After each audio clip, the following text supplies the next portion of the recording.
Some people want to start with motivation, but you don't start with motivation. You can tell we don't spend that much time on motivation. We got a serious task to do.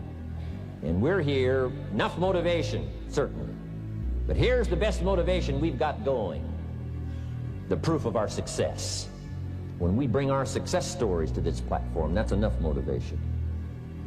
When we bring our dedication and let it show, we let the work of our hands show, that's the motivation we want.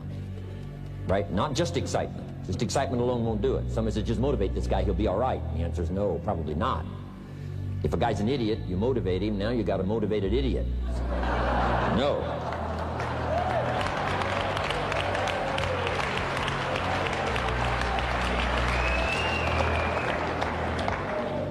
Get better. There isn't any of us that can't get better. So turn on this whole idea of personal development and personal growth. That was what my teacher shared with me that changed my life, starting a few steps from here at that convention. I'm telling you, for things to get better, you got to get better. Don't ask for it to change out there. Ask for you to change here. Don't ask for a more favorable wind. We call that naive. Don't ask for better seed, better soil. This is the only planet you got. Just ask that you can get wiser and stronger and better, be able to take care of your own responsibilities. We can all get better. I've gotten better. First talk I gave, I stood up, my mind sat back down. Get better. Learn how to handle the seasons better. Let's go through them. Some stuff I did on satellite many, many years ago. Let me just review those notes for you on this getting better part. Learn how to handle the seasons of life. Number one, learn how to handle the winters. But it's not just the winters of the calendar. It's not just the winters of the seasons. There's all kinds of winters. The winters of your life. Social winters. Political winters that we're going through around the world. The winter when you can't figure it out. The winter when it all goes wrong. The winter when you have all kinds of hecklers on a telephone call. Right? The winter when you get that first half dozen refunds. Okay. Economic winters that a lot of people are experiencing these days. Personal winters when your heart is smashed in 1,000 pieces and the nights are unusually long. It is simply called winter time. But here's what you've got to do in your own personal development, your own personal growth, and that is just get better at handling the winters. You say, well, what can I do about the upcoming winters of my life, the challenges that I know I'm going to face? Here's what you can do. You can get wiser and stronger and better. Just make a list of that trio of words. Wiser, stronger, and better. Go home smarter than you came. Go home with more ideas than you came with. Next, get stronger. You can develop the muscle. You can develop the courage muscle. You can develop the inspiration muscle. You can develop the dedication muscle. You can get stronger. There isn't anybody here that can't get stronger. Next time we see you, may not even recognize you. How strong you're going to be able to become in language, in style, in personality, the ability to cope, the ability to handle with anything that happens, no matter what happens. I'm asking all of you to get better in spite of the winters, in spite of the downturn, the money downturn, the social downturn, the personal downturn, whatever it is. Just get stronger. Get better. We've all got those personal winters. But here's the secret to my success. I stood up and did it again. I stood up and I did it again. And I did it again and I did it again all those many years ago. I did it when I was scared, and I did it when I didn't want to, and I did it when I was ill. And I did it when it didn't work well, and I did it when they didn't appreciate it, and I didn't a lot of times when I didn't know much what I was doing. I just did it anyway. I got better. I got better day by day and week by week and month by month, and I'm asking you to do the same thing until you can develop a long arm and a long reach, until you can develop influence that won't quit. Touch people next year you couldn't touch this year. Touch people now you couldn't touch before. Conduct a meeting now you couldn't conduct before. Heart and soul now mixed in there that wasn't there, missing before. The key is not to wish for a better winter. The key is to wish for more strength, more wisdom, more courage, get better, get wiser, get stronger. You can't change the winter. You can't change the seasons, but you can change yourself. Here's number 2. Learn to take advantage of the spring.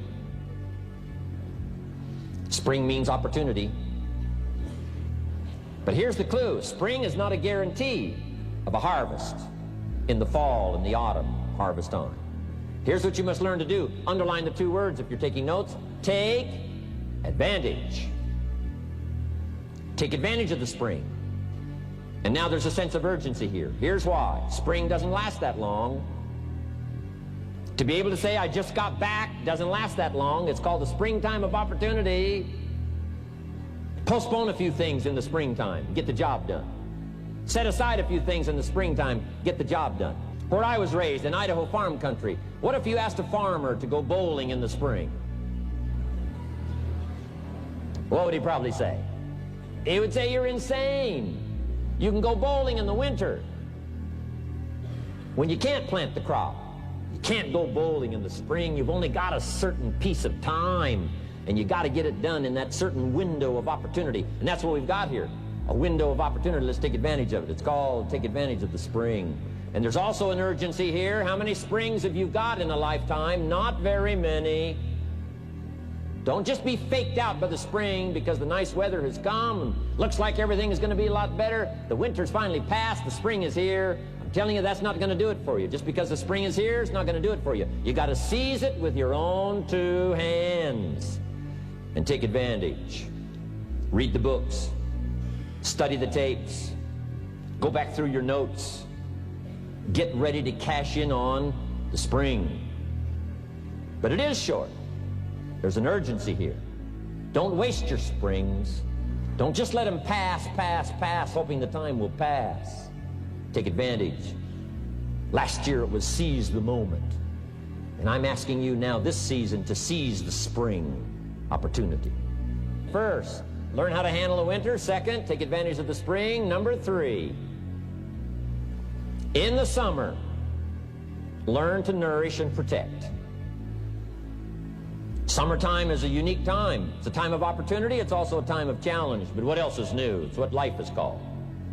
The last 6,500 years reads like this: opportunity mixed with difficulty. Opportunity mixed with challenge. We've got a chance to grow like never before, but I'm telling you, there's going to be many enemies that's going to try to prevent us.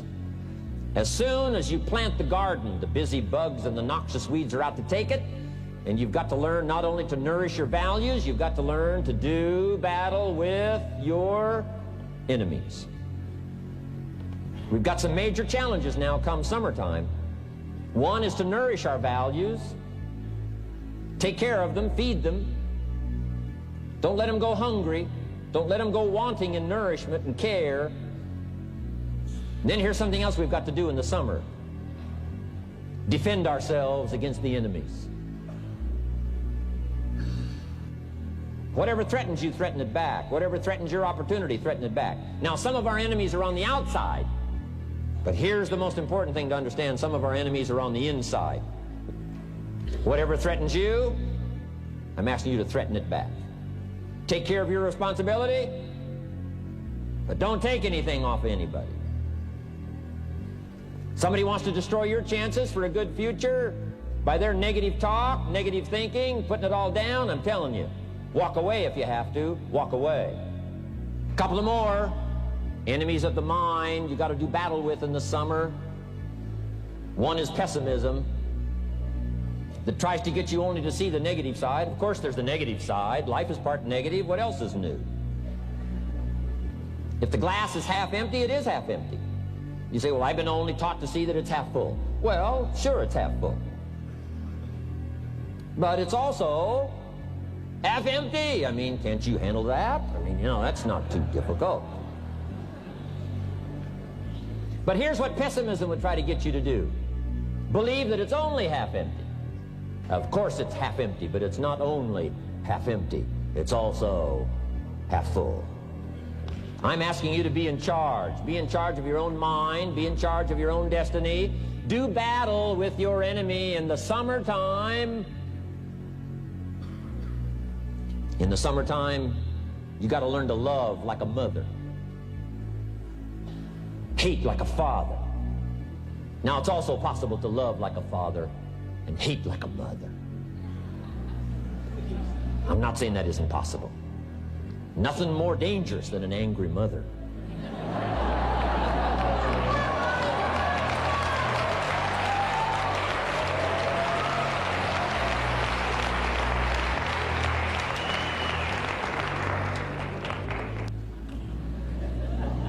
Give life like a mother. Nourish. Take life like a father. Father says to whatever threatens his family, take 2 or 3 more steps toward this family and threaten them, you'll cease to exist. I'm father. I kill.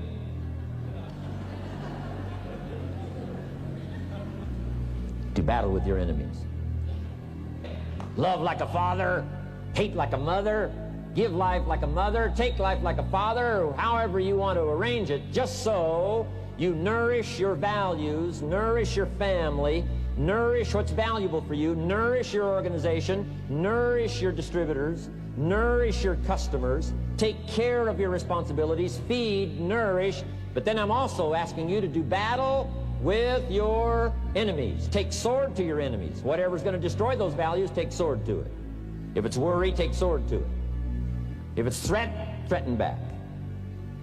I'm asking you, take sword to your enemies, whether they're on the outside or whether they're on the inside. Protect your family, protect your future, protect your values. Love, nourish, but also do battle with whatever's out there to do battle with you. Let me give you a quick list. Indifference. You got to do battle with your own indifference. Boy, it's easy to coast, especially if you've accomplished something, extraordinary. Now, somebody says, well, I got to relax. Here's the key. Not too long. The weeds will take all you plant if you rest too long. Don't rest too long. The next one is doubt. Sure, there's doubts on the outside. People doubt that America's going to make it. People doubt that Europe's going to make it. People doubt that Russia's going to make it, that Poland's going to make it, that Czechoslovakia's going to make it. They doubt the whole world is going to make it. But I'm asking you not to pick up all those doubts. I'm asking you to have some faith, have some courage, believe, drive your doubts into a small corner. Don't doubt the future. Don't doubt the possibilities. Don't doubt the extraordinary gifts that your distributors bring to your organization. Don't doubt that. And here's the most important one of all. Don't doubt yourself. If I've got miracle working power to change my life, so do you. If I've got the ability to change, so do you. If I've got the ability to read, so do you. If I can discover, so can you. If I can grow, you can grow. Indecision. You got to make those decisions. The ones that don't turn out to be good gives you experience to make better decisions. Don't let much time go by without making some decisions. The ones that you can make quickly, make them quickly. The ones that take time, take your time. But get those decisions made. Don't let indecision be an enemy, rob you of the future, empty your bank account, leave you with zero in the purse. Don't let that happen. Here's the next one, worry. I'm asking you to drive worry into a small corner. You got to worry some. All this negative stuff serves some purpose, but the key is for you to be the master, not the servant. But here's what I'm asking you to do. You be the master of worry. Drive it into a small corner. Don't let it loose. And I'm asking you to go home with some new faith and some new courage. I'm asking you, don't worry. Drive it into a small corner. We've all got concerns, and sometimes we all wonder, and sometimes there's a little crack of doubt. We worry a little, but I'm telling you, drive it into a small corner. Drive your worries into a small corner. And in the summer, do battle and nourish. Now here's the last one. In the harvest time, number 4. Take your harvest and all that comes your way with full responsibility. Don't complain.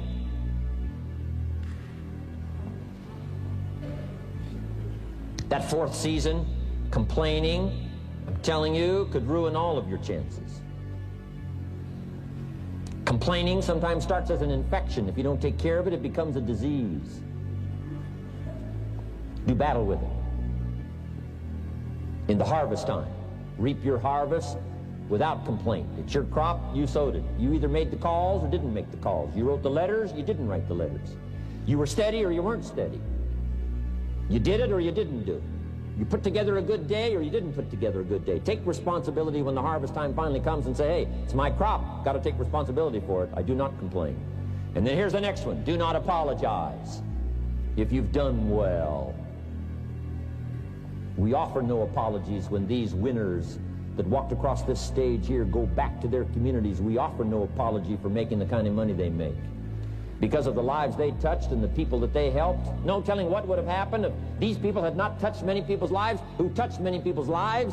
When you go back to the community, all of you that were winners here, I ask you to go back with no apology, because you've done your job well and you've given good hands to everybody you've touched. You deserve all the money.